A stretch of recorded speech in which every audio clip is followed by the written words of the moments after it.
ಹಿಂದೆ ನಿಮಗೆಲ್ಲರಿಗೂ ಕೂಡ ಗೊತ್ತದೆ ಲಚ್ಚಣ ಸಿದ್ದಪ್ಪ ಮಹಾರಾಜರು. ಲಚ್ಚಣ ಸಿದ್ದಪ್ಪ ಮಹಾರಾಜರು ಇಲ್ಲಿ ನನ್ನ ಹುಟ್ಟಿದೂರಿಂದ ಕನ್ನೊಳ್ಳಿ, ನಿಮ್ಮೆಲ್ಲರಿಗೂ ಕೂಡ ಗೊತ್ತದ. ನಂದು ಹುಟ್ಟಿದೂರು ಇಲ್ಲೇ ಸಿಂದಗಿ ತಾಲೂಕಿಂದ ಕನ್ನೊಳ್ಳಿ. ಕನ್ನೊಳ್ಳಿ ಒಳಗಿಂದ ಒಂದು ಮಠ ಇದೆ ನಂದು.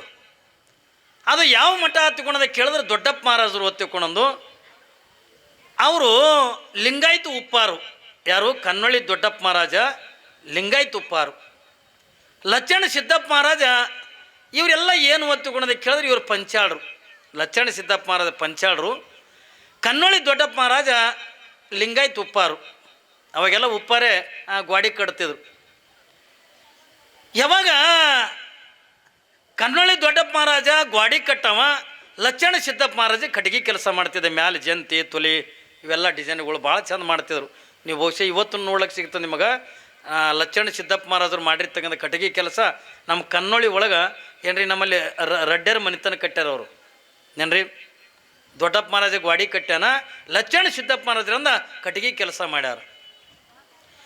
ಇವರಿಬ್ಬರು ಯಾರ ಮಕ್ಕಳು ಹೊತ್ತುಕೊಂಡ ಕೇಳಿದ್ರೆ ಇದೇ ನಮ್ಮ ಬಂತ್ನಾಳದೊಳಗಿರ್ತಕ್ಕಂಥ ಶಂಕರಲಿಂಗ ಶಿವಗಳು ಎತ್ತುಕೊಂಡಾಗಿವಾದರು. ಬಂತ್ನಾಳದ ಶಂಕರಲಿಂಗ ಶಿವಗಳು ಎತ್ತುಕೊಂಡಾಗಿವಾದರು. ಆ ಬಂತ್ನಾಳ ಶಂಕರಲಿಂಗ ಶಿವಗಳು ಶಿಷ್ಯರು ಇವರಿಬ್ಬರು.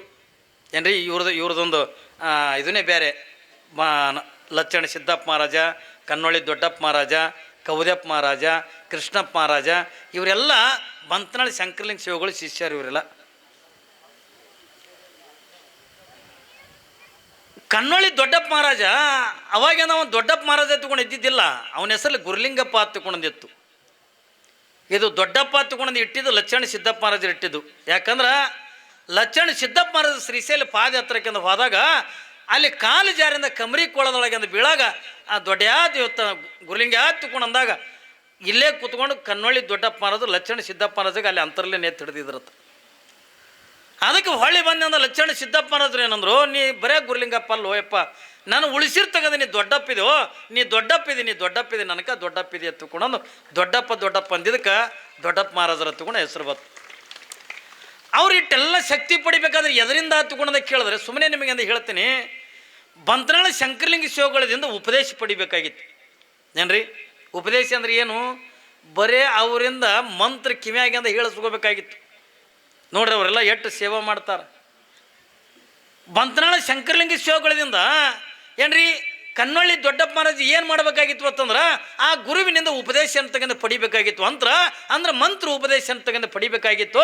ಆ ಉಪದೇಶ ಪಡ್ಕೊಂಡಾಗ ಮಾತ್ರ ಈ ಜನ್ಮ ಸಾರ್ಥಕ ಆಕ್ಕದ ತಂದು ಯಾವಾಗಿಂದ ದೊಡ್ಡಪ್ಪ ಮಹಾರಾಜ ಆ ಶಂಕರಲಿಂಗ ಶಿವಗಳು ಸೇವಾದಾಗೆ ಇದ್ದ, ಸೇವಾ ಮಾಡ್ತಿದ್ದ. ಹಿಂಗೆ ಸೇವಾ ಮಾಡ್ತಾ ಇರುವಂಥ ಪ್ರಸಂಗದೊಳಗೆ ಅವಾಗೆಲ್ಲ ಕಾಲ್ನಡಿಗೆನೆ. ಹೋದ್ರೆ ಅಂದ್ರೆ ಕುದುರೆ ಮೇಗಂದ ಹೋಗಬೇಕು, ಬಿಟ್ಟರೆ ಅಂದ್ರೆ ನಡ್ಕೋತಿಂದ ಹೋಗಬೇಕು. ಶಂಕರಲಿಂಗ ಶಿವಗಳು ಹಳ್ಳಿಗೆ ಏಕರಾತ್ರಿ, ಪಟ್ಟಣಕ್ಕಿಂತ ಪಂಚರಾತ್ರಿ ಮಾಡ್ತಾ ಏನ್ರಿ ಜಗತ್ತಿನ ಜೀವಿಗಳಿಗೆ ಧರ್ಮದ ಉಪದೇಶ ಮಾಡ್ತಿದ್ರತ್ತ. ಯಾರು? ಬಂತ್ನಾಳದ ಶಂಕರಲಿಂಗ ಶಿವಗಳು. ನೋಡ್ರಿ ಅವಾಗೆಲ್ಲ ಹೆಂಗಿತ್ತು. ಒಬ್ಬ ಸ್ವಾಮಿಯಾಗಿ ಏನತ್ತುಕೊಂಡ್ರೆ ಬರೀ ಅಂದ ಮಠದಾಗ ಕುಂತು ಉಣ್ಣಕ್ಕಲ್ಲ. ಏನ್ರಿ ಆಸ್ತಿನ ಹಾನಗಲ್ ಕುಮಾರ ಶಿವಗಳು ಒಂದು ಮಾತು ಹೇಳ್ತಾರೆ.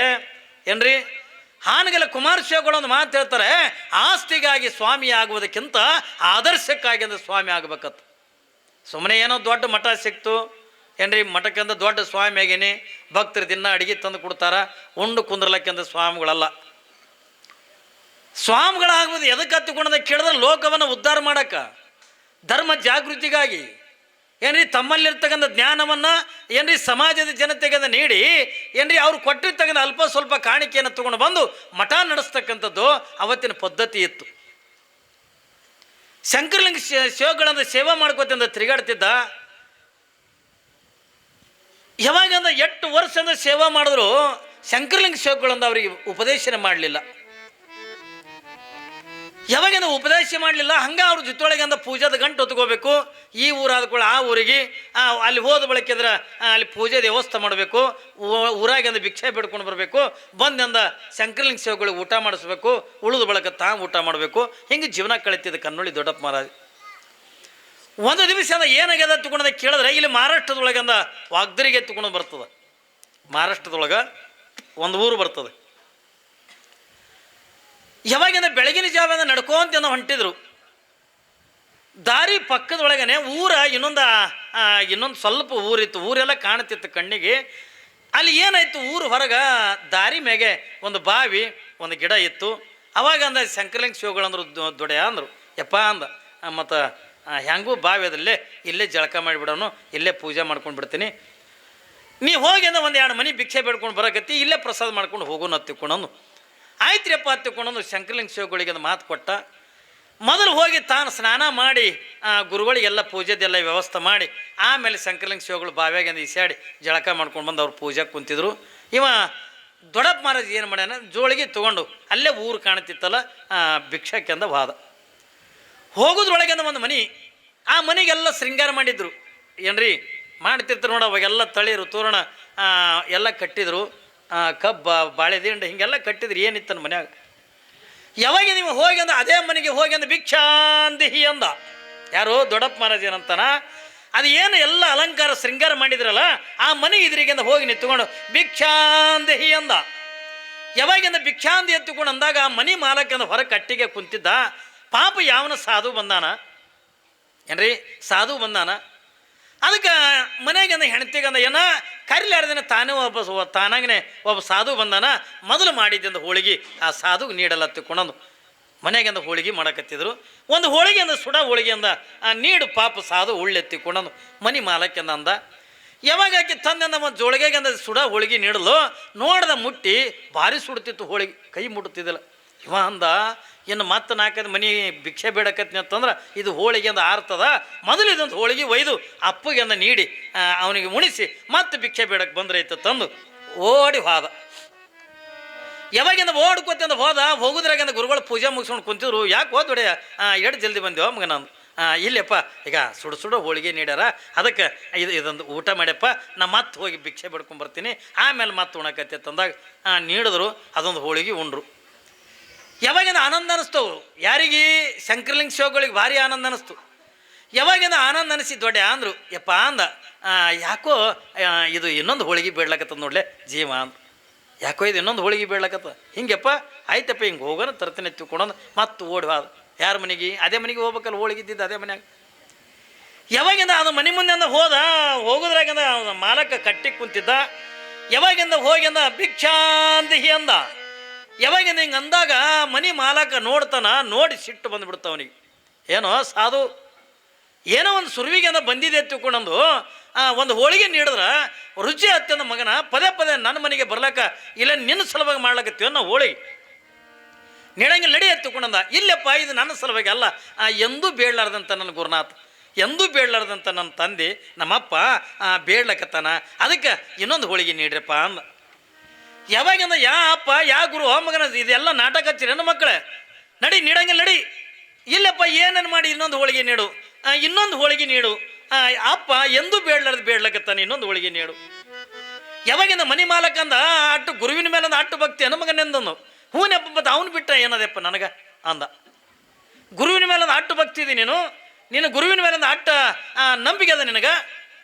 ಹೂನೆಪ್ಪ ಮತ್ತು ಗುರುವಿನ ಬಿಟ್ಟು ನಮಗೇನದಪ್ಪ, ಗುರುವಿನ ಬಿಟ್ಟು ಏನದ, ಅವನು ಸುಖನೇ ನನ್ನ ಸುಖ, ಅವ ಆನಂದ ಇದ್ರೆ ನಾ ಆನಂದ. ಮತ್ತು ಎಂದೂ ಬೇಡಲಾರ್ದಂದ ಗುರು ಅಂದ ಇವತ್ತು ಹೋಳಿಗೆ ಕೇಳಕತ್ತ ಇನ್ನೊಂದು ತಂದಾಗ ಅಮ್ಮನ ನಾ ಬರಲೇಬೇಕಲ್ಲಪ್ಪ, ಅದಕ್ಕೆ ಇನ್ನೊಂದು ಹೋಳಿಗೆ ನೀಡು ಮಗನ. ನಿನ್ನ ಗುರುವಿನ ಮೇಲೆ ಅಟ್ಟು ಭಕ್ತಿನಿ ಇತ್ತು ಹತ್ತಿಕೊಂಡಂದ್ರೆ ಒಂದು ಕಣ್ಣು ಕಿತ್ತು ಕೊಡು ಮಗನ ಅಂದಾಗ ನಿನಗೆ ಹೋಳಿಗೆ ನೀಡ್ತೀನಿ ಅಂದ.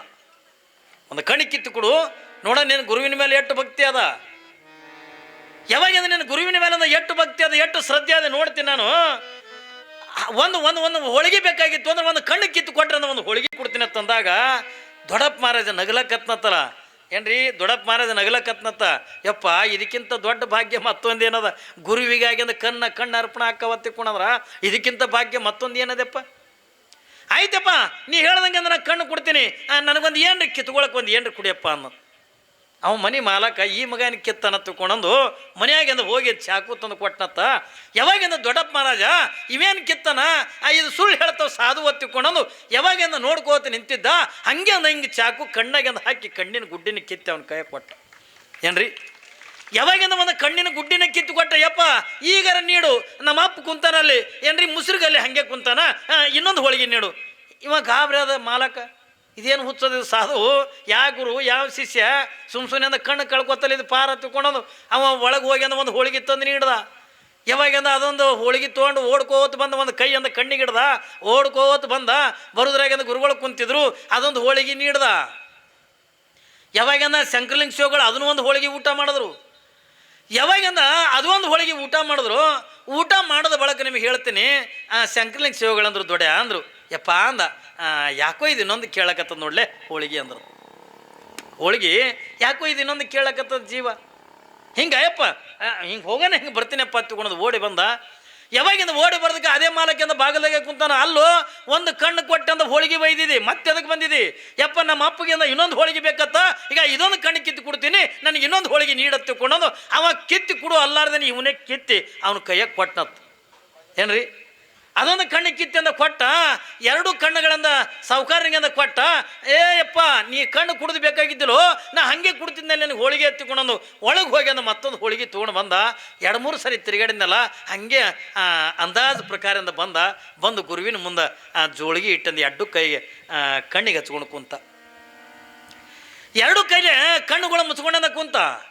ಯಪ್ಪ ಈಗ ಊಟ ಮಾಡಿ, ಇಲ್ಲಿ ಜೋಳಿಗೆ ಆದ ನೋಡಪ್ಪ, ಇದು ಸುಡ್ತದ ಅದನ್ನು ಹೋಳಿಗೆ, ಊಟ ಮಾಡಪ್ಪ ತಗೊಂಡಂದ. ಶಂಕರಲಿಂಗ ಶಿವಗಳಂದ್ರು, ಮತ್ತು ನೀ ಕೈಗೆ ಕಣ್ಣಿಗೆ ಕಚ್ಕೊಂಡಿದ್ವಲ್ಲೇ ದೊಡ್ಡೆ ಅಂದರು. ಯಪ್ಪ ನೀ ಎಂದೂ ಬೇಡಲಾರ್ದಂಥವ, ನೀ 2-3 ಹೋಳಿಗೆ ಅಂದ ಬೇಡ ಉಣ್ಣಾಕತ್ತಿದ್ದಲ್ಲ, ಅದಕ್ಕೆ ಈ ಪಾಪಿ ಕಣ್ಣುಗಳು ಎಲ್ಲಿ ನೋಡಿ ನಿನ್ನ ಹೊಟ್ಟಿಗಿಟ್ಟಿ ಕಡ್ದಿತ್ತು, ನೆದರಿಗಿದ್ರೆ ಆಗಿತ್ತ ತಗೊಂಡು ಕಣ್ಣು ಮುಚ್ಕೊಂಡಿನಪ್ಪ ಅಂದ. ಕಣ್ಣು ಕೊಟ್ಟು ಹೋಳಿಗೆ ತಂದಿಲ್ಲ. ಏನಂತನವ, ನೀ 2-3 ಹೋಳಿಗೆ ಉಣ್ಣಾಕತ್ತಿದ್ದಲ್ಲ, ಎಲ್ಲಿ ಈ ಕಣ್ಣಿನಿಂದ ನೋಡಿದ್ನಿ ಅಂದ್ರೆ ನಿನಗೆ ನೆದರ ಆಕತ್ತಪ್ಪ, ಅದಕ್ಕೆ ನೀವು ಊಟ ಮಾಡು. ಶಂಕರಲಿಂಗ ಶಿವಗಳಂದ್ರು, ದೊಡ್ಡ ನೀ ಸೇವಾ ಮಾಡ್ತಿದ್ದೆ ತಿಳ್ಕೊಂಡದ, ನೀ ಯಾರು ತಿಳ್ಕೊಂಡಿದ್ದಪ್ಪ, ನೀ ನನ್ನ ತಾಯಿ ಇದ್ದಂಗೋ ಮಗ. ನೋಡ್ರಿ ಶಂಕರಲಿಂಗ ಶಿವಗಳಂತಾರ, ತಾಯಿ ಮಗ ಊಟ ಮಾಡೋದು ನೋಡಿದ್ರೆ ಎಂದರೆ ಹೊಟ್ಟೆ ಕಡಿತದಲ್ಲೇ, ಕೈ ತೆಗಿ ಅಂದರು. ಇಲ್ಲಪ್ಪ ಇಲ್ಲ, ನಾ ಕೈ ತೆಗಂಗಿಲ್ಲ, ನೀ ಹೋಳಿಗೆ ಉಂಡು ಬೆಳಗ್ಗೆ ನಾನು ತೆಗಿತೀನಿ. ನೀ ಕೈ ತೆಗಿಲ್ಲ, ನಾ ಊಟನೇ ಮಾಡಂಗಿಲ್ಲ, ನನಗೇನಾಗಂಗಿಲ್ಲ. ಓ ದೊಡ್ಡಪ್ಪ ನನಗೇನಾಗಂಗಿಲ್ಲ, ನನಗೆ ನೆದರ ಆಗಂಗಿಲ್ಲ, ದೃಷ್ಟಿ ಆಗಂಗಿಲ್ಲ, ನನಗೇನಾಗಂಗಿಲ್ಲ, ನೀ ಕೈ ತೆಗಿ. ಬ್ಯಾಡಪ್ಪ ಬ್ಯಾಡ. ಇಲ್ಲೋ ನೀ ಕೈ ತೆಗೆದ್ರೆ ತೆಗಿ ಎತ್ತಿಕೊಂಡೊಂದು ಯಾವಾಗಿಂದ ಒತ್ತಾಯ ಮಾಡಿ ಸಿಟ್ಟಿಗೆ ಅದು ಬೈಲ ಕತ್ಕೊಳ್ಳೇನ, ಅವಾಗಿಂದ ದೊಡ್ಡಪ್ಪ ಮಹಾರಾಜ ಕೈ ಹಿಡಿದಿದ್ದೆಂದ 2 ಕೈಗಳಿಂದ ತೆಗೆದ ಕಣ್ಣಿಗೆ ಹಿಡಿದಿದ್ದು. ಯಾವಾಗಿಂದ ಕಣ್ಣಿಗೆ ಹಿಡಿದಿದ್ದೆಂದ ಕೈಗಳು 2 ತೆಗೆದಲ್ಲ, ಮೊದಲು ಹೆಂಗಿದ್ದು ಕಣ್ಣು ಹಾಗೆ ಇದ್ದು ಅತ್ತ ದೊಡ್ಡಪ್ಪ ಮಹಾರಾಜ. ಏನ್ರಿ, ಮೊದಲು ಹೆಂಗೆ ಅಂದ ಚಂದ ನೋಡ್ತಿದ್ನಿಲ್ಲ, ಮೊದಲು ಹೆಂಗಿದ್ದು ಕಣ್ಣು ಹಾಗೆ ಇದ್ದು. ಸದ್ಗುರುನಾಥ ಇದು ಗಡಿಗೆ ಸುಟ್ಟದೇನಿಲ್ಲ ತಗೊಂಡು ಪರೀಕ್ಷೆ ಮಾಡ್ತಿದ್ದ. ಪರೀಕ್ಷೆದೊಳಗಿಂದ ಪಾಸ್ ಆದಾಗ ಮಾತ್ರ ಅವಾಗ ಉಪದೇಶ ಮಾಡ್ತಿದ್ರು, ಹೌದಲ್ರಿ. ಆ ಗುರುವಿನಿಂದ ಬರೀ ಒಂದು ಉಪದೇಶ ಬೇಕಾಗಿತ್ತು ಅಂತಂದ್ರೆ ಇಟ್ಟು ಶ್ರಮ ಪಡಬೇಕಾಗ್ತದೆ. ಅವತ್ತಿನ ದಿನಮಾನದೊಳಗೆ ಒಬ್ಬ ಗುರುವಿನ ಕೃಪಾ, ಗುರುವಿನ ಆಶೀರ್ವಾದ ಏನ್ರಿ, ಹಾಗೆ ನೆಟ್ಟಗಂದ ಸೆಟದ ಕಾದಿ ಏನ್ರಿ ಖಡಕ್ಕೆ ಅಂದ ಬಟ್ಟೆ ಹಾಕ್ಕೊಂಡು ಬಂದು, ಅಪ್ಪವರು ನಿಮ್ಮ ಆಶೀರ್ವಾದ ಇರ್ಬೇಕು ನಮ್ಗೆ. ಬರ್ತಾರೆ ನೋಡ್ರಿ ರಾಜಕಾರಣಿಗಳು, ಹಂಗೆ ಬಂದು ಕೂಡ ನಾವು ಅವನಿಗೆ ಆಶೀರ್ವಾದ ಕೊಡ್ಬೇಕು. ನಾವು 10 ರೂಪಾಯಿ ದಕ್ಷಿಣ ಕೊಡೋಲ್ಲ ಏನ್ರಿ. ದಿನಮಾನ ಹಿಂಗದವ. ಆದ್ರೆ ಅವತ್ತಿನ ದಿನಮಾನದೊಳಗೆ ಗುರುವಿನ ಆಶೀರ್ವಾದ, ಗುರುವಿನ ಉಪದೇಶ ಏನ್ರಿ, ಗುರುವಿನಿಂದ ಅಂತಃಕರಣೆ ಅಂತಕನ ಪಡಿಬೇಕಾಗಿತ್ತು ಅಂತಂದ್ರೆ ಅದನ್ನು ಪಡಿಬೇಕಾದ್ರೆ ಒಂದು ಶಿಷ್ಯ ಸೇವೆ ಮಾಡಬೇಕಾಗ್ತದೆ. ಅದಕ್ಕಾಗಿ ನೀ ಹಾಡಿದ್ರಲ್ಲ, ಗುರುವಿನ ಗುಲಾಮನಾಗುವ ತನಕ ದೊರೆಯದಣ್ಣ ಮುಕ್ತಿ.